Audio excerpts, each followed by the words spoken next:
ہندوؤں نے سمجھا کہ شاید یہ ڈیوائڈ اینڈ رول ہے، تو ہندوؤں نے پورے ہندوستان کے اندر احتجاج کیا، تو انگریزوں کو مجبور ہو گئے اسے پھر مسلمان جتنے بھی ہندوستان میں رہتے تھے ان کا جو کلچر تھا وہ ہندوؤں سے ڈفرینس تھا، عمارتوں کا اسٹرکچر تھا، اس کے علاوہ ہمارے شادی کی رسومات جو تھی، ہمارا پیدا ہونے سے لے کے مرنے تک جو بھی ہندوؤں سے ڈفرینس تھی۔ اگر اس میں مثال لوں تو ہندو جو تھے وہ جب شادی کرتے تھے وہ 7 پھیرے لیتے، جبکہ مسلمانوں میں نکاح کیا جاتا تھا۔ اگر میں بات کروں مرنے میں تو ہندو جو ہے وہ چتا کو جلاتے تھے، لیکن مسلمانوں کے اندر دفنایا جاتا تھا۔ یہ ہندوؤں اور ہندوستان اور انڈیا کے خلاف جو پروپوگنڈا کیا جاتا ہے، جو ہمارے کالجوں اور اسکولوں کے اندر جو پڑھایا جاتا ہے، ہندوستان اور ہندوؤں کے مخالف جو ہے نفرت انگیز باتیں بتائی جاتی ہیں۔ ہمارے ہندو بھی اس کے اندر شامل تھے انگریزوں کے خلاف آزادی کی جنگ لڑنے میں، لیکن انگریزوں کا جو انتقام تھا وہ صرف مسلمانوں کے خلاف ہی۔ مسلمان اور ہندو جو ہے وہ سب کانٹیننٹ میں بہت سالوں سے اکٹھے رہے ہیں، لیکن کبھی بھی ان کی ثقافتی کلچرلی طور پر یہ آپس میں مکس نہیں ہو سکے۔ نہ تو انہوں نے آپس میں ایک دوسرے سے شادیاں کی، نہ انہوں نے آپس میں ایک دوسرے کی ان کی رسومات سیم تھی، اور ہزاروں سالوں سے انہوں نے جو اپنی شناخت تھی وہ الگ رکھی۔ ہندو علیحدہ رہے، مسلمان علیحدہ رہے۔ ہندو بھی انٹیگرل ہے ہندوستان کے لیے اور مسلمان بھی انٹیگرل ہے۔ 1867 میں آ کر جب اردو اور ہندی تنازع ہوا، لیکن ہندوؤں کے رویوں سے تنگ آ کے انہوں نے مسلمانوں کے حق میں بات کرنا سٹارٹ کر دی تھی۔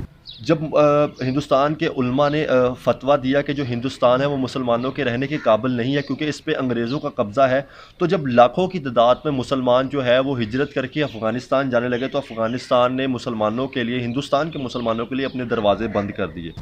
علامہ اقبال نے مسلمانوں کو ایک ڈائریکشن دکھائی تھی، انہوں نے کہا تھا کہ ایسٹ اور ویسٹ میں یہ علاقے ہوں گے، ہم ودن انڈیا ودن ہندوستان رہ کے ان علاقوں کے اندر ہماری حکومت ہوگی جہاں پہ ہم اپنی آزاد زندگی گزار سکیں گے۔ ہائی، دس از حمزہ عرفان، آپ دیکھ رہے ہیں پیپل ٹی وی۔ آج ہم نے ایک سیریز سٹارٹ کی تھی پیپل ٹی وی کے اوپر۔ ہم نے وہ سیریز یہ تھی کہ ہم آپ کو بتائیں گے کہ جو 70 سے 75 سالوں کے اندر پروپوگنڈا کیا جا رہا تھا کہ پاکستان میں ہندوؤں اور ہندوستان اور انڈیا کے خلاف جو پروپوگنڈا کیا جاتا ہے، جو ہمارے کالجوں اور اسکولوں کے اندر جو پڑھایا جاتا ہے، ہندوستان اور ہندوؤں کے مخالف جو ہے نفرت انگیز باتیں بتائی جاتی ہیں، ہمارے پاک اسٹڈی میں زہر اگلا جاتا ہے، تو میں آج فیکٹ کے ساتھ آپ کو وہ چیزیں دکھاؤں گا، کتابوں کے ساتھ، کہ ہمارے جتنے بھی نیشنل سلیبس ہے، چاہے وہ بلوچستان کی بات کی جائے، کے پی کی بات کی جائے، ہمارے سندھ کی بات کی جائے، پنجاب کی بات کی جائے، وفاق کی بات کی جائے، ہمارے جتنے بھی جو ہے وہ گورنمنٹ اور پنجاب کی جو سکول ہیں 9th سے لے کے 10th 11 12 تک، وہ ساری بکس جو ہے میں آپ کو دکھاؤں گا ایک ایک کر کے، کیا کیا ان کے اندر جو کنٹینٹس ہیں، کیا کیا ان کے اندر جو ٹاپکس ہیں، کیا کیا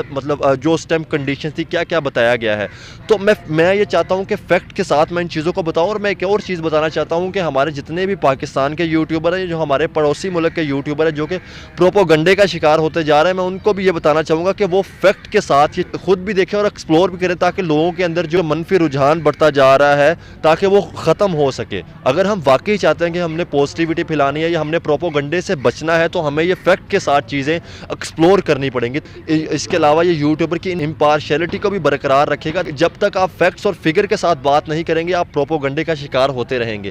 تو آئیں چلتے ہیں، ہماری جو بھی بکس ہیں ہم ان کا ایکسپلور کرتے ہیں، میں آپ کو دکھاتا ہوں۔ تو سب سے پہلے اگر میں بات کروں تو یہ پاکستان اسٹڈی ہے جو پنجاب کے اندر پڑھائی جاتی ہے، 9th کلاس کی بک ہے، لکھا ہے Punjab curriculum text book board Lahore. ہمارے جتنے بھی 40 سے جو ہیں وہ 42 یا 40 سے 42 جو ہمارے اضلاع بنتے ہیں، ضلع بنتے ہیں پنجاب کے، اٹک سے لے کے جو ہمارے صادقآباد تک، اس کے اندر گورنمنٹ اور اکثر پرائیویٹ اسکولوں کے اندر یہ بکس جو ہے یہ پڑھائی جاتی ہے۔ تو میں اس بکس کے بات کروں گا کہ بکس کے اندر کیا کیا کنٹینٹس ہیں، جو ہمارے کام کے کنٹینٹس ہوں گے ہم ان کے اوپر ہی بات کریں گے۔ اگر سب سے پہلے میں بات کروں تو یہ اگر میں دکھاؤں گا آپ کو، یہ ہے آئیڈیالوجیکل بیسس آف پاکستان، پہلا ٹاپک جو سبجیکٹ پہلا کنٹینٹ ہے۔ اس کے علاوہ ہے Pakistan movement and emergence of Pakistan, تحریک پاکستان اور پاکستان کا نظریہ کیا تھا، ایمرجنس اور پاکستان کا ظہور ہونا۔ اس کے اندر جو ہمارا یہ کام کے 2 ٹاپک ہیں، ہم اس کو شیئر کریں گے۔ سب سے پہلے میں اس کے ساتھ ساتھ، کیونکہ بکس کو سارا ایکسپلور کرنا بہت مشکل ہے، میں جو بھی چیزیں آپ کو بتاؤں گا میں ساتھ اس کا جو ہے پیج جو ہے میں پکچر لے کے ساتھ میں اس کا جو ہے پکچر بھی لگا دوں گا تاکہ آپ وہاں سے بھی ریڈ کر سکتے ہیں۔ اگر سب سے پہلے میں اگر ٹاپک پہ آؤں تو کنٹینٹ پہ آؤں تو آئیڈیالوجی، یہاں پہ صرف نظریے کو بیان کیا گیا تھا کہ نظریہ کیا تھا، اس کی تعریف کی۔ تو آئے ہم چلتے ہیں اپنے کنٹینٹ کی طرف۔ سورسز آف آئیڈیالوجی، میں اس پہ بات کروں گا کامن ریلیجن۔ ہندوستان کے اندر جتنے بھی مسلمان رہتے تھے ان کا ریلیجن جو تھا وہ سیم تھا، جس کی وجہ سے وہ چاہتے تھے کہ ان کو ایک علیحدہ ملک دیا جائے، دوسرے کنٹینٹ کی بات کریں تو کامن پولیٹیکل آبجیکٹیو مطلب دوسرا ٹاپک اس کا مطلب یہ بنتا ہے کہ جو مسلمان تھے ہندوستان کے اندر وہ منورٹیز کے اندر تھے اور ہندو جو تھے وہ میجورٹی کے اندر تھے. تو میجورٹی کا کام بنتا تھا کہ مطلب مسلمانوں کے جتنے بھی سیاسی مفادات ہیں ان کا تحفظ کیا جائے تاکہ ان کو پراپر طور پہ وہاں ریپرزنٹیشن ملے. تو اس وجہ سے بھی ایک مطلب مسلمان جو ہے وہ علیحدہ ملک چاہتے تھے. اگر میں تیسرے کنٹینٹ کی بات کروں تو کامن ایجوکیشنل آبجیکٹیو. انگریزوں کی حکومت آئی تو انہوں نے سرکاری زبان فارسی اور عربک کو بین کر دیا تھا, جو مسلمانوں کی زبان انگریزی کو نافذ کر دیا تھا, جس کی وجہ سے مسلمانوں میں عدم تحفظ پیدا ہو گیا تھا. اگر میں چوتھے کنٹینٹ کی بات کروں تو کامن اکانومک آبجیکٹیو. جس طرح مسلمان جو ہے وہ اپنے ریلیجن اپنے سیاست کو تحفظ چاہتے تھے, اسی طرح جو ہے وہ مسلمان اپنی معیشیت کا بھی تحفظ چاہتے تھے, جس کی وجہ سے انہوں نے فیصلہ کیا کہ ان کو ایک الگ ملک ملنا چاہیے. اگر ہم پانچویں کنٹینٹ کی بات کریں تو کامن کلچر آبجیکٹیو. مسلمان جتنے بھی ہندوستان میں رہتے تھے ان کا جو کلچر تھا وہ ہندوؤں سے ڈفرینس تھا. اگر ہم بات کریں رہنے سہنے کی, ہمارے روزمرہ کی جتنی بھی چیزیں تھیں, ہماری عمارتوں کا سٹرکچر تھا, اس کے علاوہ ہمارے شادی کی رسومات جو تھی, ہمارا پیدا ہونے سے لے کے مرنے تک جو بھی ہمارے چیزیں تھیں وہ ہندوؤں سے ڈفرینس تھی. اگر اس میں مثال لوں تو ہندو جو تھے وہ جب شادی کرتے تھے وہ 7 پھیرے لیتے تھے, جبکہ مسلمانوں میں نکاح کیا جاتا تھا.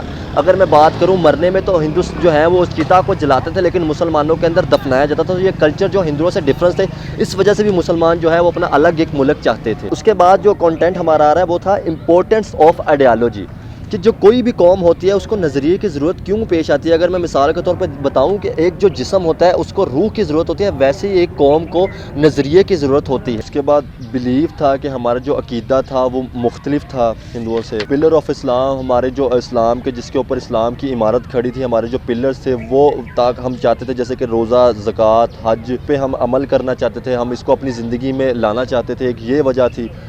سپریم لا جو قرآن اور سنت تو اس کے تحت ہم اپنی زندگی گزارے. اس کے بعد ایکویٹی اینڈ بردرہڈ, اسلام کے اندر جتنے بھی جو ہے وہ ذات پات کے حوالے سے تمام مسلمان جو تھے وہ برابر تھے. ایک یہ وجہ تھی کہ ہم, اور اس کے بعد جسٹس اینڈ ایکویٹی, کہ ہمارے جتنے بھی جو ہے عدلیہ کا نظام تھا وہ تمام کے لیے برابر تھا. جتنے بھی مسلمان تھے ان کسی کے لیے بھی وہ زیادہ کم نہیں تھا, سب کے لیے وہ برابر تھا. اس کے بعد جو کنٹینٹ ہے وہ ہے ٹو نیشن تھیوری کی آرجن اینڈ ایولیوشن. اگر ہم ٹو نیشن تھیوری کی بات کریں تو مسلمان اور ہندو جو ہے وہ سب کانٹیننٹ میں بہت سالوں سے اکٹھے رہے ہیں, لیکن کبھی بھی ان کی ثقافتی کلچرلی طور پر یہ آپس میں مکس نہیں ہو سکے. نہ تو انہوں نے آپس میں ایک دوسرے سے شادیاں کی, نہ انہوں نے آپس میں ایک دوسرے کی ان کی رسومات سیم تھی, اور ہزاروں سالوں سے انہوں نے جو اپنی شناخت تھی وہ الگ رکھی. ہندو علیحدہ رہے, مسلمان علیحدہ رہے. اگر ہم ٹو نیشن تھیوری کے آگے جا کے دیکھتے ہیں کہ اس کے جو ہیں پلرز کیا ہیں, تو یہ وہ شخصیات ہیں جنہوں نے ٹو نیشن تھیوری بنانے میں بہت اہم رول ادا کیا تھا, ٹو نیشن تھیوری بنانے میں مسلمانوں کے ساتھ. تو اس میں سب سے پہلے جو ہیں وہ سر سید احمد خان تھے, جن کی اگر بات کی جائے تو انہوں نے مسلمانوں کے لیے ایک ٹائم تو یہ تھا کہ سر سید احمد خان یہ چاہتے تھے کہ جو ہندو اور مسلم ہیں ہندوستان کے انٹیگرل ہیں, ہندو بھی انٹیگرل ہیں ہندوستان کے لیے اور مسلمان بھی انٹیگرل ہیں. 1867 میں آ کر جب اردو اور ہندی تنازع ہوا تب سر سید احمد خان کو لگا کہ جو مسلمان ہیں ان کے کلچرلی ثقافتی جو ہیں وہ تحفظ نہیں مل رہے, جس کی وجہ سے ان کو لگا کہ مسلمانوں کو ایک علیحدہ ملک کی ضرورت ہے. تب انہوں نے اس پہ اوپر کام شروع کیا. انہوں نے مسلمانوں کے لیے بہت زیادہ کام کیا, انہوں نے بہت زیادہ اسکول بنائے, بہت زیادہ کالج بنائے. اگر ہم اس کی مثال دیں تو علی گڑھ یونیورسٹی جو سر سید احمد خان نے بنائی تھی وہ دلی کے اندر آج بھی موجود ہے, جہاں سے بہت سے مسلمانوں نے نکل کے آگے موومنٹ آف پاکستان میں اپنا کردار ادا کیا. اگر ہم بات کریں دوسری شخصیات کی, Chaudhry Rahmat Ali and to nation theory, تو انہوں نے پاکستان کا نام تجویز کیا. علامہ اقبال نے مسلمانوں کو ایک ڈائریکشن دکھائی تھی, انہوں نے کہا تھا کہ ایسٹ اور ویسٹ میں یہ علاقے ہوں گے, ہم ودن انڈیا ودن ہندوستان رہ کے ان علاقوں کے اندر ہماری حکومت ہوگی جہاں پہ ہم اپنی آزاد زندگی گزار سکیں گے. اگر ہم قائد اعظم محمد علی جناح کی بات کریں تو قائد اعظم محمد علی جناح وہ شخصیت تھی جنہوں نے انگریزوں کے خلاف قانونی جنگ لڑی تھی. ایک وقت یہ تھا کہ جب مسلمانوں اور ہندوؤں کی یونٹی ایمبیسیڈر بھی قائد اعظم محمد علی جناح کو کہا گیا تھا, لیکن ہندوؤں کے رویوں سے تنگ آ کے انہوں نے مسلمانوں کے حق میں بات کرنا سٹارٹ کر دی تھی. چیپٹر نمبر 1 دیکھا, اس کے اندر کسی بھی جگہ پہ یہ نہیں پڑھایا جاتا, ہمارے بچوں کو کوئی بھی ایسا نفرت انگیز چیز نہیں پڑھائی جاتی ہندوؤں کے خلاف یا ہندوستان کے خلاف. تو باقی یہ ہے کہ میں پکچرز وغیرہ بھی اس کی اپلوڈ کرتا رہوں گا تاکہ آپ خود بھی اس کو جو دیکھ سکیں, حقیقت آپ کے سامنے آ سکے. تو چیپٹر نمبر 2 ہے the Pakistan movement and emergence of Pakistan, Pakistan کا ظہور, تحریک پاکستان اور پاکستان کا ظہور. Background of Pakistan movement. سب سے پہلے اگر ہم بات کریں تو Aligarh movement and sir Syed Ahmed Khan 1957 میں جب مسلمانوں اور انگریزوں کے خلاف بہت زیادہ گیپ بڑھنے لگ گیا تھا، تب سر سید احمد خان نے بہت سے اسکول، کالجز اور علی گڑھ یونیورسٹی بنائی، جس کے اندر مسلمانوں کو ایجوکیٹ کیا گیا تاکہ ان کا جو گیپ تھا انگریزوں اور مسلمانوں کا وہ کم ہو۔ اور یہاں پر سر سید احمد خان نے جو ہے وہ یہ بھی کہا کہ جو انگریزوں کے خلاف جنگ لڑی گئی یا انگریزوں کے خلاف جو بھی کارروائی کی گئی قانونی، اس میں صرف مسلمان ہی نہیں، ہندو بھی اس کے اندر شامل تھے انگریزوں کے خلاف آزادی کی جنگ لڑنے میں، لیکن انگریزوں کا جو انتقام تھا وہ صرف مسلمانوں کے خلاف ہی رہا ہے۔ اس کے بعد اگر ہم بات کریں پارٹیشن آف بنگال 1905، تو یہ جو آج کا بنگلہ دیش ہے اور انڈیا کے پاس جو بنگال ہے جسے ہم کلکتہ کہتے ہیں، تو وہ سب سے پہلے ایک تھا، تو انگریزوں نے اسے جیسے کہ ایسٹ پنجاب ہے، ویسٹ پنجاب ہے، اسی طرح ایسٹ بنگال اور ویسٹ بنگال میں تقسیم کر کے اس کا جو انتظام ہے وہ اچھی طرح سنبھالا جا سکے، لیکن ہندوؤں نے سمجھا کہ شاید یہ ڈیوائڈ اینڈ رول ہے، تو ہندوؤں نے پورے ہندوستان کے اندر احتجاج کیا، تو انگریزوں کو مجبور ہو گئے اسے پھر جو بنگال کو ایک کرنا پڑا۔ 1906 کے اندر ایک ایسا ٹائم آیا کہ مسلمانوں کو وائس رائے کے پاس جانا پڑا تنگ ہو کے، تاکہ وہ اپنی جماعت بنا سکے، تاکہ اپنے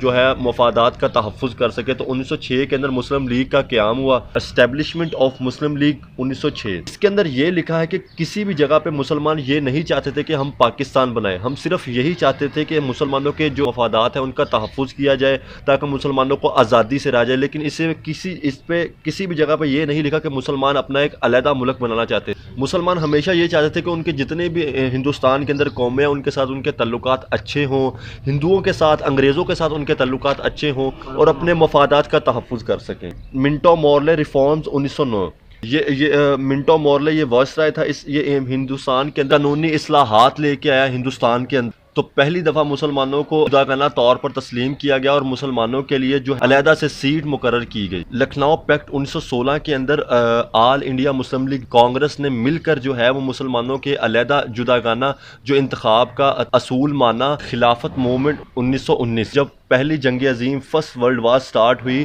تو ہندوستان کے مسلمانوں نے ایک خلافت تحریک چلائی کہ انہوں نے کہا کہ اگر ترکی کے خلاف کارروائی کی گئی، اگر ترکی کو کوئی نقصان پہنچایا گیا تو ہم شدید متاثر ہوں گے اور پوری دنیا کے جو مسلمان ہیں غم و غصہ دیکھا جائے گا۔ اور انہوں نے کہا کہ ہندوستان کے مسلمان بھی اس تحریک کے اندر شامل ہیں، کیونکہ وہ سمجھتے تھے کہ جو ترکی ہے وہ پورے دنیا کے مسلمانوں کا خلافت کا مرکز ہے۔ نان کوآپریشن موومنٹ 1920، تحریک خلافت اور کانگریس نے مل کر ایک انگریزوں کے خلاف تحریک چلائی جس میں انہوں نے کہا کہ ہم انگریزوں کے ساتھ کسی بھی قسم کا تعاون نہیں کریں گے۔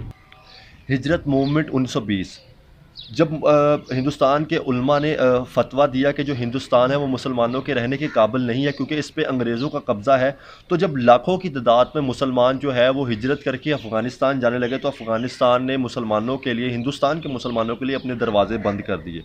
نہرو رپورٹ 1928، جب یہ وہ رپورٹ ہے جس میں کانگریس نے اپنے مفادات کا تحفظ کرنے کے لیے انگریزوں کے سامنے اپنی رپورٹس رکھی تھی، کیونکہ جب انگریزوں نے کہا تھا کہ نئی ریفارمز آئیں گی تو تب یہ کانگریس نے اپنے جو ہے وہ رپورٹس ان انگریزوں کے سامنے رکھی گی کہ ہمارے مفادات کا تحفظ کیا جائے۔ اور اس کے نتیجے میں قائد اعظم محمد علی جناح نے 14 نکات پیش کیے تھے جو کہ ہندوستان کے مسلمانوں کے مفادات کا تحفظ پیش کرتے۔ علامہ محمد اقبال الہ آباد ایڈریس 1930، علامہ اقبال صاحب نے 1930 کے اندر ہندوستان کے مسلمانوں کو ہندوستان کے اندر ہی کچھ ایسے ایسٹ اور ویسٹ کے اندر علاقے جو ہے تصور پیش کیا کہ مسلمان جو ہے وہ ان علاقوں کے اندر رہ کے جو ہے وہ اپنی حکومت قائم کر سکتے ہیں۔ یہ اس میں اگر بتایا جائے تو اس میں علامہ محمد اقبال نے ابھی تک پارٹیشن کی بات بالکل نہیں کی تھی۔ Act of 1935 and the provincial autonomy, اس کے بعد 1935 کے اندر ایک ایکٹ ہے جس کے اندر صوبوں کو زیادہ سے زیادہ خود مختاری دی گئی، لاہور ریزولوشن 1940۔ اس کے بعد 1940 کے اندر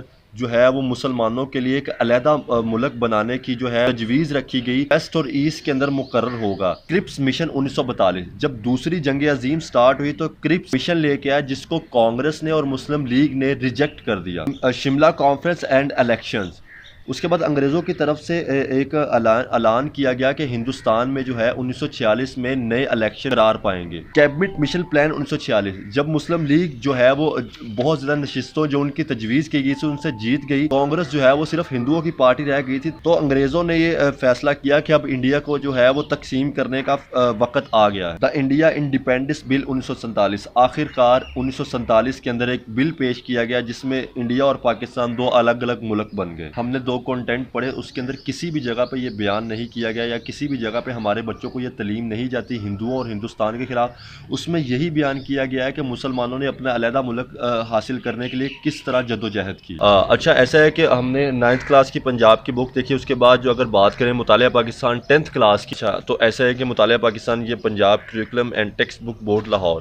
تو اس کے اگر ہم کنٹینٹ کی بات کریں تو اس کا کنٹینٹ جو ہے وہ تاریخ پاکستان اور عالمی امور, پاکستان کی معاشی ترقی, آبادی معاشرہ اور پاکستان کی ثقافت. اگر ہم بات کریں تو یہ کنٹینٹ جو ہے اس کے اندر کسی بھی جگہ پہ نہیں لکھا ہوا کہ ہندو اور ہندوستان کے جو خلاف کوئی بات کی گئی ہو, کیونکہ اس کے اندر جو بیان کیا گیا ذوالفقار علی بھٹو کا دور حکومت, جتنے بھی ہمارے سیاستدان گزرے ہیں ان کا جو دور مطلب حکومت تھا اس کو بیان کیا گیا. جنرل محمد ضیاء الحق کا دور حکومت بیان کیا گیا اس کے اندر. اگر اس کی بات کی جائے تو محترمہ بے نظیر بھٹو کا پہلا دور حکومت بیان کیا گیا. اس کے اندر اگر بات کی جائے تو محمد نواز شریف کا پہلا دور حکومت بیان کیا گیا ہے. پاکستان کی ترقی میں جو کام ہوئے, جنرل مشرف کا دور حکومت بیان کیا گیا. شکریہ, یہ ویڈیو تھی. تو اس آپ دونوں بکس میں آپ نے دیکھا کہ کسی بھی جگہ پہ ہمارے جو بچے ہیں ان کو کسی بھی جگہ پہ ہندوؤں اور ہندوستان کے خلاف نہیں پڑھایا جاتا. بالکل یہ کوئی ہماری طرف سے پروپوگنڈا نہیں کیا جاتا ہندو اور ہندوستان کے خلاف. جو نارمل باتیں ہیں پاکستان کی جو جدوجہد ہوئی تھی بننے میں اور پاکستان کی ترقی کے جو کام تھے وہی صرف اس کے بارے میں ذکر کیا جاتا ہے.